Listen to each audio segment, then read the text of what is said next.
The stars twinkled peacefully above the lunar observatory as Dr. Olivia Grant adjusted her telescope for the fourth time that night. Her eyes burned from staring at screens for 16 hours straight, but she couldn't tear herself away. The unusual energy patterns she had detected 3 days ago were growing stronger. "Dr. Grant, you should get some rest," said her assistant Ben Jackson, placing a cup of coffee beside her workstation. "Not yet," Olivia replied, her fingers dancing across the keyboard. "These readings don't make sense. Whatever's causing them is moving toward us at incredible speed." The observatory, a gleaming white structure nestled in the moon's sea of tranquility, housed Earth's most advanced deep space monitoring equipment. Since 2147, humanity had established modest colonies on Mars and Europa, but their technology still limited them mostly to the solar system. Olivia had dedicated her life to looking beyond those limitations, searching for signs of other intelligent life. Now she almost wished she hadn't found it. "Ben, contact Earth Defense Command immediately. Tell them it's Priority Alpha." Ben's eyes widened. "You think it's—" "Yes," she cut him off. "We're not alone and they're coming here." 3 hours later, Captain Eric Miller stood on the bridge of the EDF Sentinel, Earth's most advanced defensive spacecraft, staring at the same data that had kept Dr. Grant awake. Despite his military training, he felt a chill run down his spine. "How long do we have?" he asked his tactical officer. "At their current speed, they'll reach Earth orbit in approximately 18 hours, sir." Eric nodded grimly. The Sentinel was one of only 6 major defensive vessels humanity had managed to build. They were impressive by Earth standards, each nearly half a kilometer long with the most advanced weapon systems ever developed. But against the approaching vessels, which dwarfed them several times over, they might as well have been toy boats.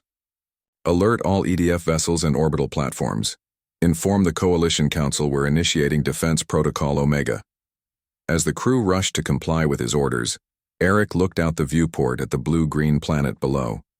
His wife and daughter were down there, along with 8 billion other humans who had no idea their entire existence was about to change forever. On Earth, the Coalition Council gathered in their underground chamber beneath Geneva. The room buzzed with nervous energy as representatives from all major Earth nations viewed the incoming data. President Laura Whitman of the North American Alliance stood at the central podium, her face grim. "Ladies and gentlemen, we face an unprecedented situation," she announced. "Unknown vessels of clearly artificial origin will reach Earth within hours. All attempts at communication have received no response." The Chinese representative, Zhou Wei, leaned forward. "What are our defensive capabilities against this potential threat?" General Gregory Harris, Supreme Commander of Earth Defense Forces, stepped forward. His weathered face betrayed no emotion, but those who knew him could see the tension in his shoulders. "We have 6 orbital defense platforms and 6 major vessels, plus approximately 50 smaller craft. But based on the size and energy readings of the incoming objects," he paused, "we are significantly outmatched." The room erupted in voices until President Whitman called for order. "We need unified action. As of this moment, I propose we activate the Earth Coalition emergency powers, all military forces under one command structure." Remarkably, there was little debate. Fear had accomplished what decades of diplomacy could not: true global unity.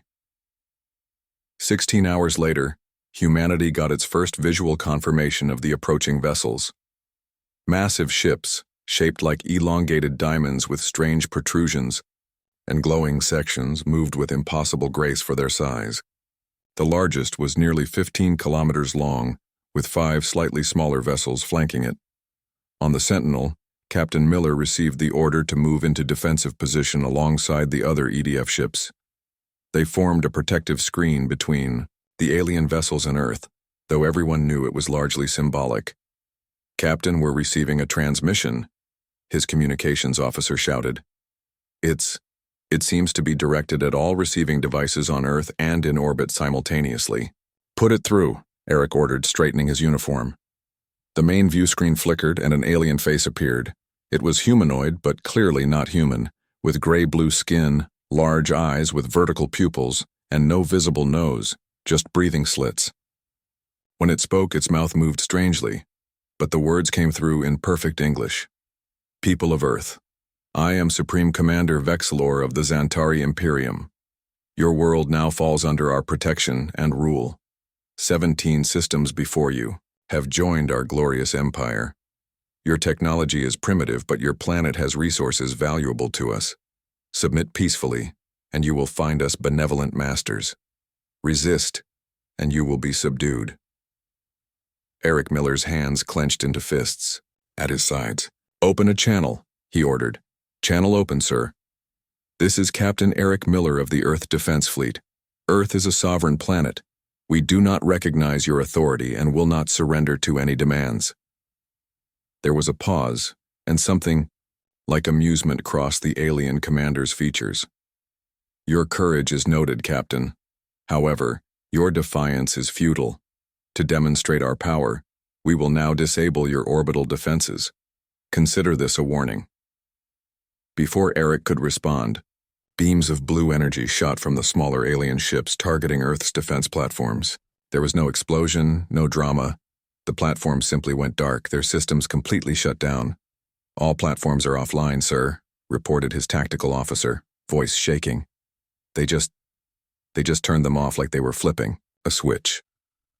Around the world, people watched the events unfolding in orbit through live streams and news reports.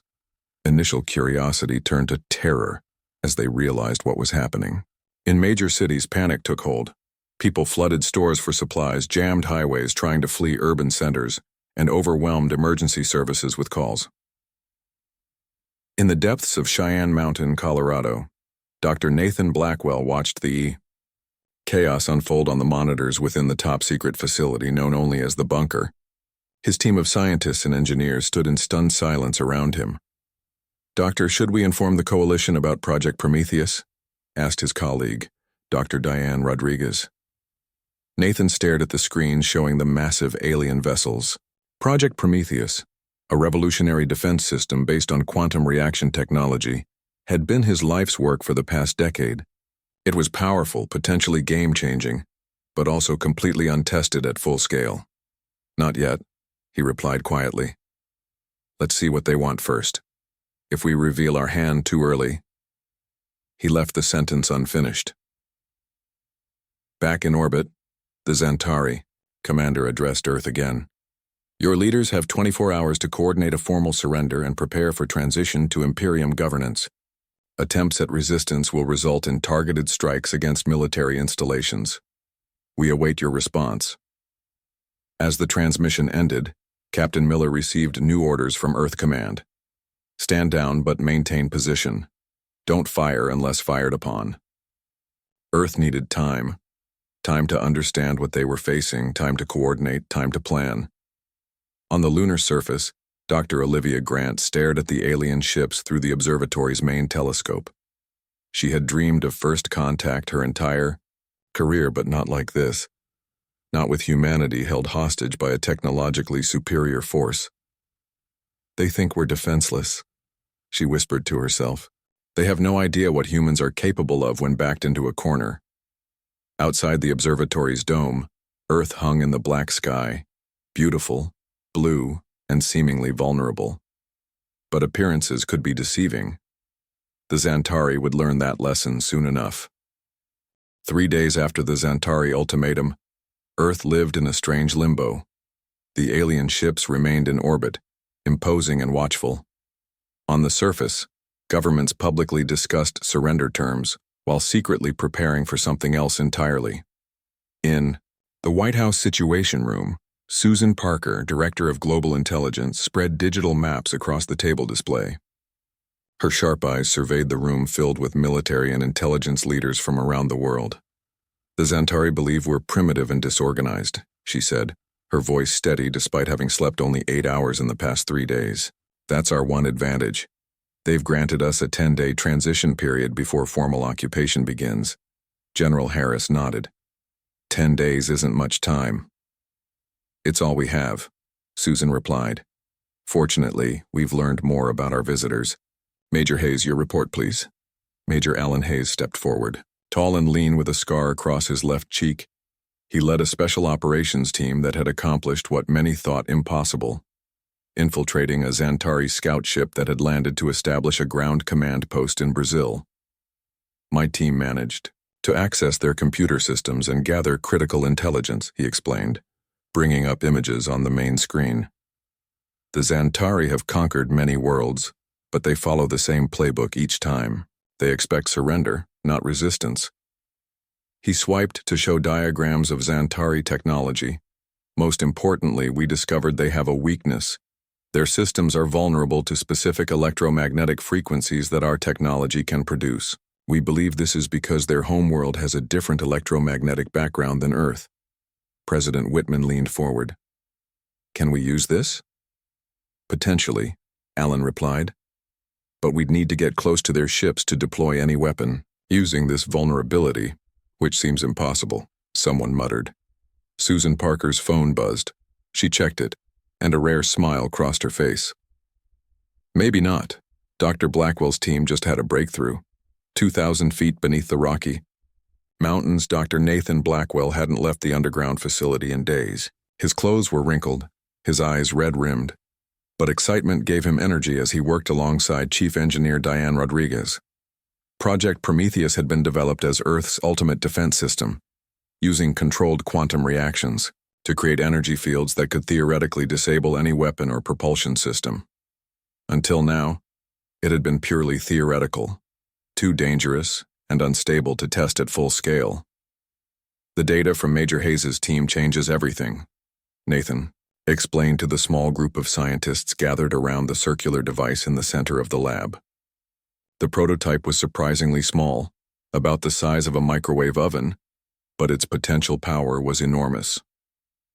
The Xantari ships use quantum field stabilizers similar to what we theorized, Diane added, her hands moving over the device's control panel. But their system has a critical flaw we can exploit. She pointed to the holographic display showing the alien ship's engine design. They never encountered our specific approach to quantum mechanics. By modifying our Prometheus devices to target these specific frequencies, she entered final calculations into the system. The device hummed to life, emitting a soft blue glow. Around it, test equipment registered the controlled quantum field. We can temporarily disrupt their systems, Nathan finished. Not permanently disable them, but enough to give us a fighting chance. One of the younger scientists looked skeptical. But even if this works, we'd need to get these devices near their ships. How do we do that when they control orbit? Nathan and Diane exchanged looks. That's not our department, Nathan replied. But I heard Commander Powell has some ideas. Commander Frank Powell had spent 20 years in the Navy before transferring to Earth's fledgling space forces. Now, aboard the EDF Defender, he gathered the captains of Earth's remaining space vessels via secure holographic conference. The Xantari expect us to either surrender or mount a frontal attack, he explained, his weathered face serious but calm. We'll do neither. Instead, we'll use what they perceive as our weakness, our outdated technology. He brought up a battle plan on the shared display. They've already proven they can disable our systems remotely, so we'll let them think they've won before we even start fighting. Captain Eric Miller studied the plan. Playing dead? It's risky. Everything about this is risky, Powell replied. But if Dr. Blackwell's devices work, and if we can get them close enough to the Xantari ships, that's a lot of ifs. Another, Captain said. Powell nodded. True. But I've been studying the Xantari movements. They're methodical, almost predictable. They don't expect creativity because the other species they conquered didn't show any. Around the world, humanity demonstrated remarkable solidarity and resourcefulness. Former enemies shared military secrets. Scientists collaborated across borders. A global network of hackers led by someone known only as Phoenix began probing Xantari communication systems. In Tokyo, a team of engineers discovered the Xantari were surprisingly vulnerable to certain types of cyber attacks. Earth's chaotic digital evolution had created security protocols that the more structured Xantari systems had never encountered. In his apartment surrounded by screens, Phoenix, whose real name was Kyle Bennett, directed thousands of volunteer hackers worldwide. A 25-year-old college dropout with an exceptional mind for computer systems, he had found his purpose. Their network architecture is too perfect, he explained to Susan Parker through a secure channel. Too ordered. They've never had to deal with the chaos of Earth's internet evolution, with our viruses and backdoors. We can exploit that. Susan looked skeptical even through the encrypted video. Are you sure? Kyle grinned. We've already mapped significant portions of their communication network. When the time comes, we can cause serious disruption. On day 7 of the 10-day grace period, representatives from Earth formally requested a meeting with Supreme Commander Vexler to discuss surrender terms. The meeting was set for day 9, just 1 day before the deadline. Behind the scenes, Project Prometheus devices were secretly mass-produced in facilities around the world. Major Hayes trained special teams to deploy them. Commander Powell refined his space strategy, and the hacktivist collective prepared their cyber offensive. At the Lunar Observatory, Dr. Olivia Grant made another discovery. The Xantari ships periodically released small, autonomous probes that seemed to be surveying Earth. With careful tracking, she identified a pattern to their movements. They're creatures of habit, she told Captain Miller during a secure call. Their patrol routes are fixed and predictable. If we can intercept one of these probes, we might be able to use it to get close to their mothership. Eric finished the thought. On Earth, as the 9th day dawned, the coalition leaders prepared for their meeting with Vexlor. President Whitman would lead the delegation, appearing to negotiate surrender while actually buying the final hours needed for Earth's true plan. In the bunker, Nathan and Diane made final adjustments to the main Prometheus device. This one was larger than the others, designed to create a quantum disruption field that could temporarily prevent faster-than-light travel near Earth. If it worked, it would trap the Xantari fleet in the solar system, preventing them from calling. Reinforcements. Do you think this will work? Diane asked quietly as they calibrated the device. Nathan looked up at her. His face showed exhaustion, but also determination. It has to, because if it doesn't, he left the sentence unfinished. They both knew what was at stake, not just their lives, but the freedom of their entire species.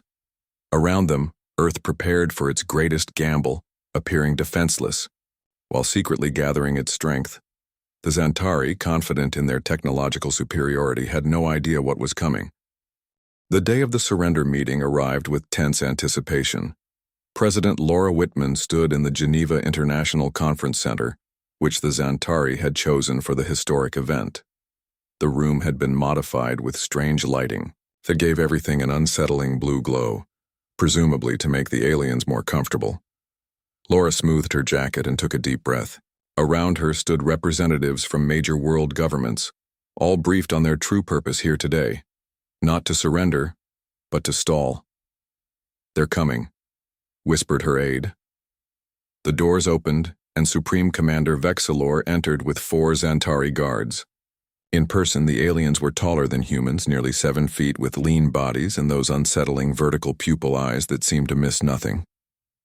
President Whitman, Vexlor said, his translator device converting his clicks and whistles into smooth English. I am pleased you have accepted the inevitable. Your transition into the Imperium will be efficient under our guidance. Laura forced a smile. Commander Vexlor, we appreciate your patience during this difficult adjustment for our people. We have prepared the documents you requested. She handed over a tablet containing what appeared to be Earth's formal surrender terms. In reality, it was also loaded with a specialized program developed by Kyle Bennett's hacker team. The moment Vexlor connected it to Xantari systems, it would begin mapping their network architecture.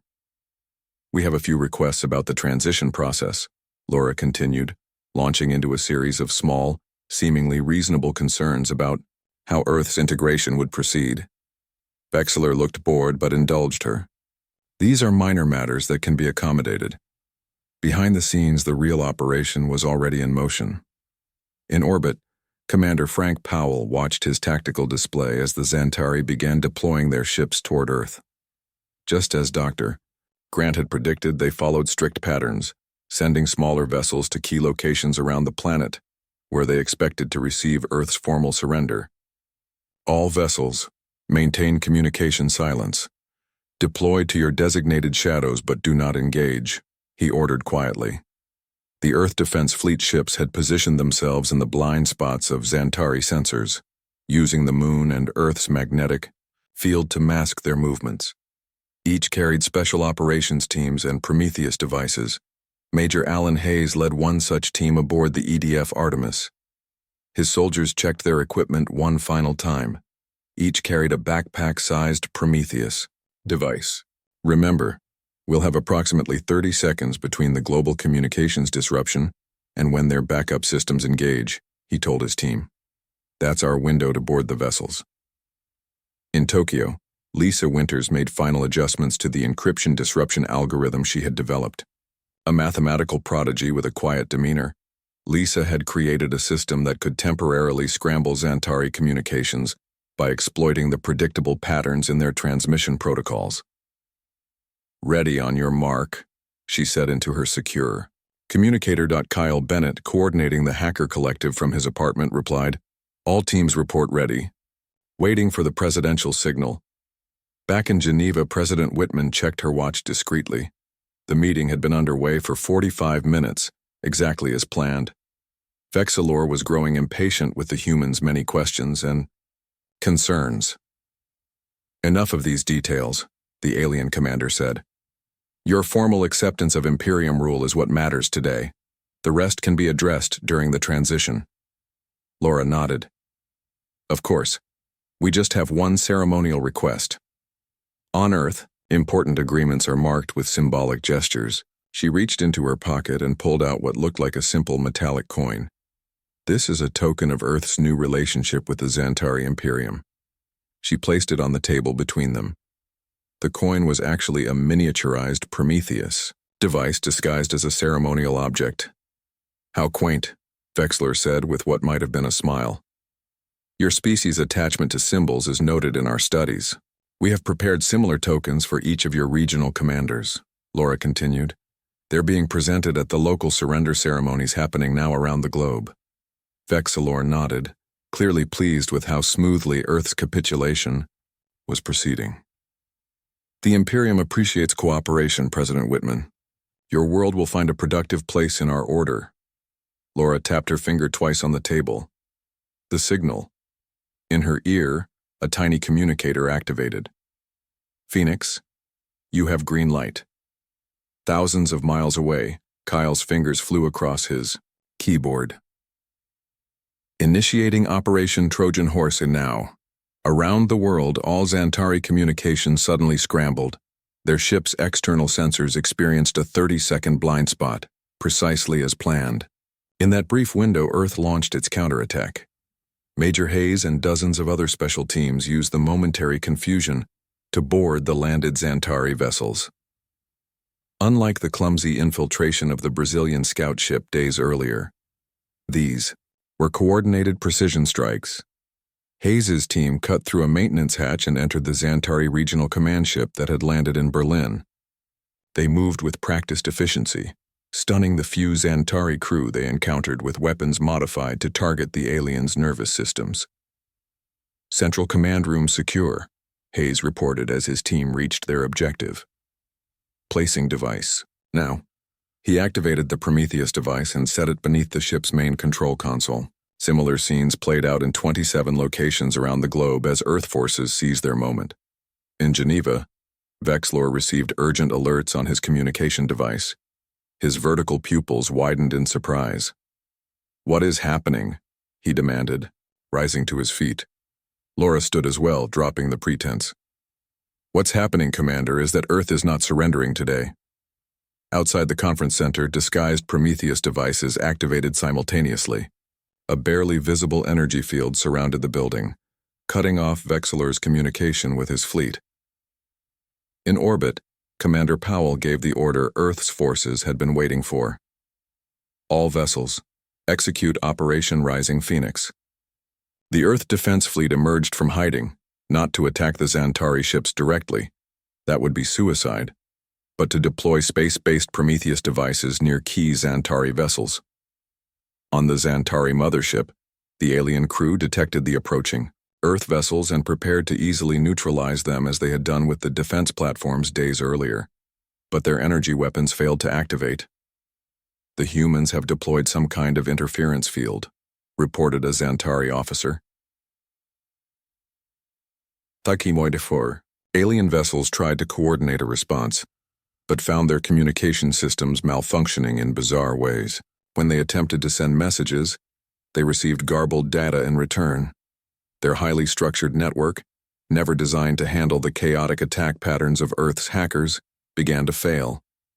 In the Cheyenne Mountain bunker, Nathan Blackwell and Diane Rodriguez activated the Master Prometheus device. The enormous machine hummed to life, drawing massive power as it generated a quantum field that spread outward from Earth. "Field stabilizing," Diane reported, watching the readings. "Coverage expanding." "Any sign they're trying to counter it?" Nathan asked. "Not yet. I think we genuinely surprised them." On the lunar surface, Dr. Olivia Grant watched through the observatory's instruments as the quantum field enveloped Earth's orbit. The Xantari ships caught within it seemed to flicker strangely as their engines struggled against the unfamiliar energy pattern. "It's working," she whispered. "They can't jump to light speed within the field." Back in Geneva, Laura Whitman faced the increasingly agitated Vexler. The alien commander had finally realized this meeting was not what he had expected. "What have you done?" he demanded. "This resistance is futile and will only cause suffering for your people." Laura's expression remained calm. "You assumed we were defenseless because we lack your technology. That was your mistake, Commander. Earth has never been truly defenseless." Outside, the sounds of confusion grew as Xantari forces found their weapons and communication devices failing. The trap had been sprung and Earth's true power was about to be revealed. Chaos erupted in Earth's orbit as the planet's seemingly hopeless defense suddenly transformed into a coordinated counterattack. Commander Frank Powell stood on the bridge of the EDF Defender, watching tactical displays with intense focus. The Xantari ships, once intimidating in their perfect formations, now moved erratically as their systems malfunctioned. "All vessels execute attack pattern Delta," Powell ordered. "Target their communication arrays first." Earth's 6 main defense ships, previously thought primitive by the Xantari, revealed modifications that had been concealed until now. Eden. Weapon ports opened, deploying missiles specifically designed to penetrate the alien vessel's outer hulls. "Sir, the Prometheus field is holding," reported his tactical officer. "Xantari weapon systems are operating at only 30% capacity." Powell allowed himself a small smile. "Press the advantage, launch the drones." From the cargo bays of Earth's ships, hundreds of small, unmanned craft deployed. These weren't weapons but carriers, each containing a miniature Prometheus device, programmed to attach to Xantari vessels and disrupt their systems locally. On the Xantari mothership, Supreme Sub-Commander Krell struggled to understand what was happening. All their careful planning was falling apart as Earth forces attacked with unexpected coordination and effectiveness. "How are they doing this?" he demanded of his officers. "Their technology should be no match for ours." A junior officer looked up from his station with confusion. "Sir, we're detecting strange energy signatures from multiple sources. They appear to be generating quantum interference fields that our systems weren't designed to handle." "Impossible," Krell said. "These humans barely have space travel. They couldn't have developed quantum field technology." But the evidence was undeniable as more Xantari systems faltered. What the aliens didn't understand was that humans had taken a completely different approach to quantum physics than any species the Xantari had encountered before. Dr. Blackwell's insights had led Earth's scientists down a unique path that resulted in the Prometheus technology. Different, but in this case, more effective than the Xantari's approach. In the skies above major cities, the smaller Xantari ships that had been deployed to accept Earth's surrender found themselves under attack from both ground forces and the planet's remaining aircraft. Colonel Samantha Reed led the ground resistance in Chicago, coordinating attacks against a Xantari landing craft. Her soldiers carried weapons modified based on Major Hayes' intelligence about Xantari vulnerability, to certain electromagnetic frequencies. Target their sensor arrays, she ordered, pointing to the glowing blue sections of the alien craft. Their crew is blind without them. The modified weapons fired pulses that didn't damage the ship's hull but overloaded the sensitive sensors. Within minutes, the Zantari vessel was effectively blind, unable to target Earth forces or communicate with its fleet. Similar scenes played out globally as resistance forces emerged from hiding. The Zantari, expecting to accept surrender ceremonies, instead found themselves ambushed by prepared and coordinated human defenders. In orbit, what surprised the aliens most was how Earth's supposedly disabled defense platforms suddenly reactivated. These platforms hadn't actually been destroyed by the Zantari demonstration days earlier. Earth engineers had only made them appear disabled, while secretly modifying them with Prometheus technology. The platforms now fired precise energy beams at the aliens' propulsion systems, further limiting their mobility. The Zantari fleet, once so intimidating, was increasingly trapped and disoriented. In his apartment surrounded by screens, Kyle Bennett coordinated the digital attack. His global network of hackers had spent days mapping Zantari communication protocols and had finally deployed their most devastating weapon, a virus they named Pandora. Pandora is fully deployed, Kyle reported to Susan Parker through their secure channel. Their network architecture is collapsing. The virus exploited the overly structured nature of Zantari systems, where human networks had evolved through decades of attacks and patches, creating resilient but messy systems. Zantari networks were perfectly ordered, and thus perfectly vulnerable to the chaos Pandora introduced. Ship by ship, the alien fleet lost coordination ability. Some vessels received false commands, others lost navigation capacity, and still others found their weapon systems targeting friendly ships. On the EDF Sentinel, Captain Eric Miller directed his ship through the chaos of battle. The vessel shuddered as it took a hit from a Zantari weapon that had managed to fire despite the interference. "Damage report," he called out. "Hull breach on Deck 3, contained by emergency fields," his first officer reported. "Engineering says the main drives are still operational." Eric nodded grimly. "Continue approach to the mothership. We need to deploy the primary device." The Sentinel carried the largest mobile Prometheus device, designed to be attached directly to the Zantari command ship. If successful, it would completely disable the alien vessel's ability to coordinate its fleet. As they approached, the massive alien mothership loomed ahead, its surface glittering with lights and weapon ports. Despite the successes so far, Eric knew their mission remained incredibly dangerous. The Zantari still outmatched Earth technology and raw power, and even with their systems compromised, they were deadly opponents. "Sir, receiving communication from Earth Command," the communications officer reported. "Dr. Grant has important information." "Doctor," Olivia Grant's voice came through, her words quick and urgent. "Captain Miller, we've detected an unusual energy buildup in the mothership. They appear to be trying to generate enough power to break through our quantum field." Eric frowned. "If they succeed, they could call for reinforcements from the nearest Zantari outpost," Olivia replied. "We can't let that happen." "Understood. We're approaching deployment range now." The Sentinel maneuvered closer to the mothership, taking evasive action as sporadic energy beams fired from the alien vessel. Earth's smaller, more agile ship had the advantage in close quarters, darting between the larger ship's blind spots. "Deployment. Range reached," announced the tactical officer. "Ready to launch the primary device." "Deploy," Eric ordered. A specialized missile launched from the Sentinel, carrying the Prometheus device directly toward the mothership's main power core. The Zantari detected the incoming threat and attempted to intercept it, but the combination of Earth's electronic warfare and the existing quantum disruption field hampered their response. The missile struck home, attaching to the mothership's hull.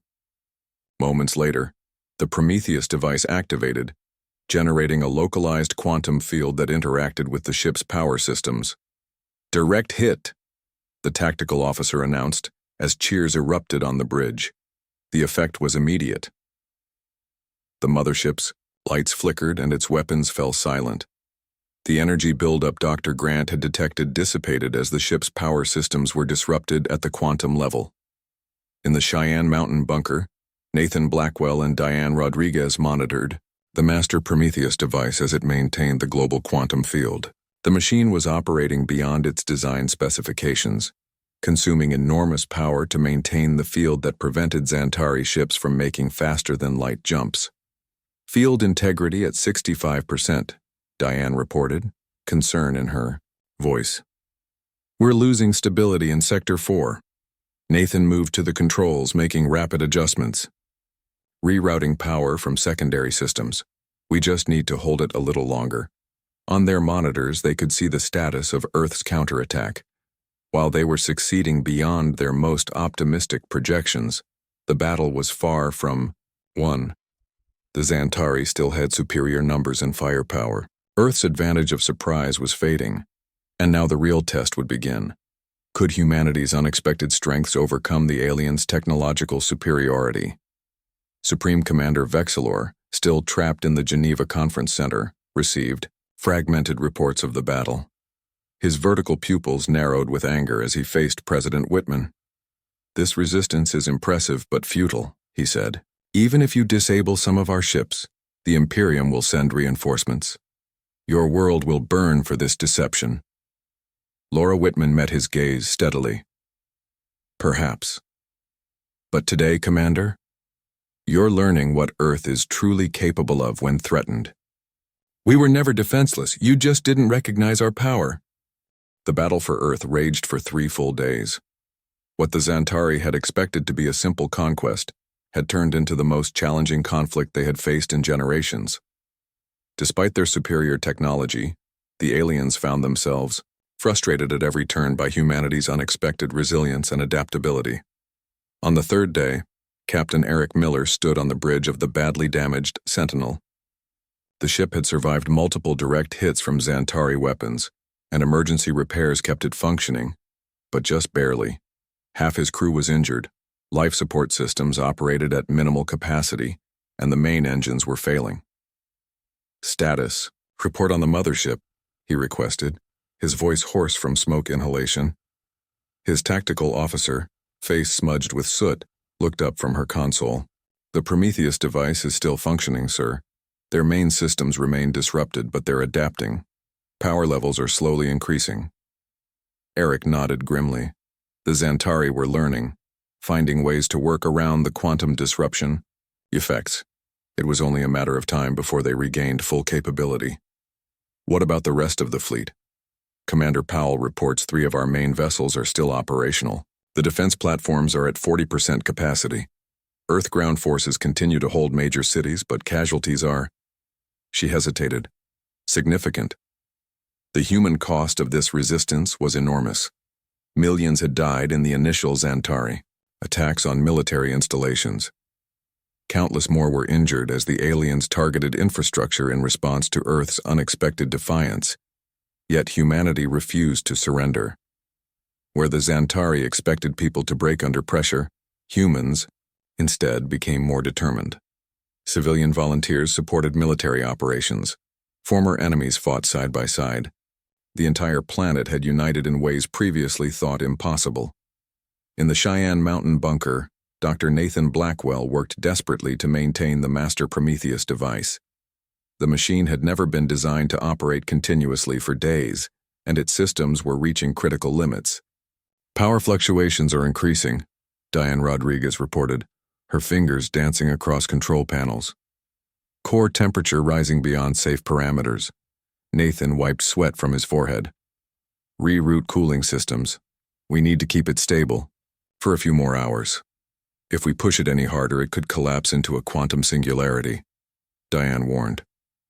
I know, Nathan replied quietly. But if we shut it down, the Xantari will be able to call reinforcements. The device's quantum field was the only thing preventing the alien ships from making faster-than-light jumps to summon help from nearby Xantari outposts.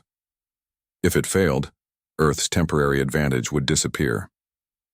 At that moment, Dr. Olivia Grant's voice came through their communication system. Nathan, Diane, I have critical information. The lunar observatory has detected unusual energy patterns in the Xantari mothership.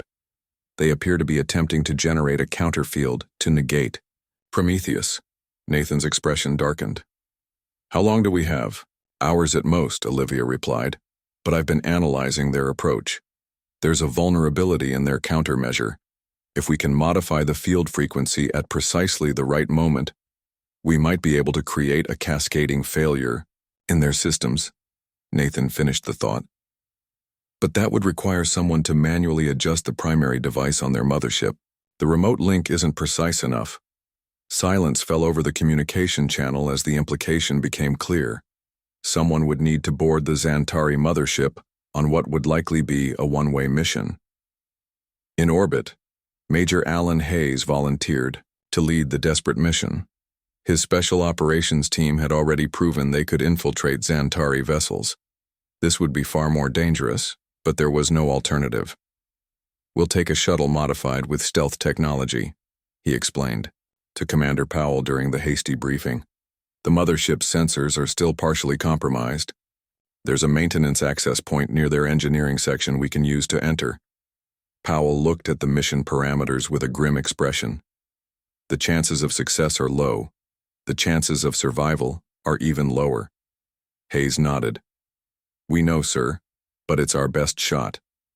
Within an hour, Hayes and a small team launched toward the mothership in a modified shuttle. Using the battle debris as cover, they approached the massive alien vessel undetected. The shuttle systems were offline except for minimal life support, to avoid detection.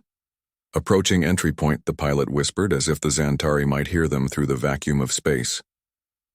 The shuttle drifted to the mothership's hull, magnetic clamps engaged, securing them to the alien vessel. Hayes and his team donned spacesuits and prepared for extravehicular activity. Remember, we move fast and stay quiet, Hayes instructed. Dr. Grant's modifications are loaded in this device. We plant it, activate it, and extract if possible. No one mentioned the unlikelihood of extraction.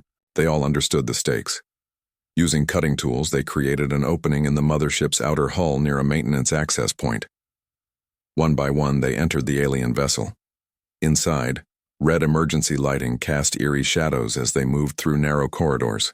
Most of the Xantari crew was focused on battle stations, leaving the maintenance areas lightly guarded. They encountered 2 Xantari engineers and quickly subdued them with stun weapons. The aliens' movements were sluggish due to the effects of the Prometheus device already attached to the ship. Engine room ahead, Hayes whispered over the team's comm system. Looks like 5 Xantari inside. They used small drones to release a sedative gas into the room. When they entered moments later, the alien crew was unconscious. Plant the device, Hayes ordered. Exactly where Dr. Grant specified. His technical specialist placed the modified Prometheus device near the mothership's quantum drive controls. The small device connected to the existing Prometheus unit, ready to modify its frequency when activated. Device in place, the specialist reported. Ready for activation. Hayes nodded and opened a channel to Earth Command. Package delivered. Ready for final sequence. Dr. Grant responded from the Lunar Observatory. Understood, Major.